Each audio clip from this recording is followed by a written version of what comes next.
Assalamualaikum warahmatullahi ta'ala wabarakatuh. Mga pagariyami, mga datu nagu mga bay, sulang-ulang wano mga Muslim, akasampayan sa giyang kai pemagusain tanoy manto. Pamamakinag akong kadaan sa di mga ate. Giyang kai pagusain tano na upama ko kabayat tano. Mabalu yagiang ko to panganitano si ikwallah, duatano si ikwallahu subhanahu wa ta'ala na terimaan wallah na ukitantan wagiang kai ini pamangandu nabitan wa Muhammad sallallahu alaihi wasallam. Magatus ka porsinto na kebaluy so panganiya terimaan wallahu subhanahu wa ta'ala. So Sulaim na pitero yan si iku Rasulullah sallallahu alaihi wasallam. Dullani ala qawlin aquluhu idha sallayt aw da'awtu. Ayamana utu natigan ko Rasulullah, ya Rasulullah, pangandu akong ka, wanto natigan ni suanakan, udi na anto na ipteronakan, igiraman utu adi ako di sumbayang, anta ka di ako di mamanganis iku Allah subhanahu wa ta'ala.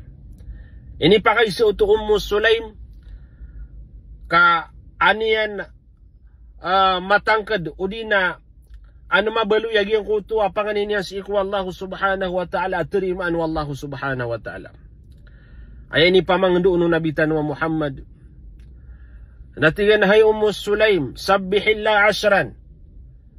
Teruang katigan subhanallah sama ka 10. Wahmadillah ashran. Teruang ka penatigan yagiang kuto alhamdulillah sama ka 10. Wa kabbirillah ashran. Na lagi dia namambuso takbir Allahu Akbar sama ka 10. Na andan niya kapasadu tu atigu nabitan wa Muhammad.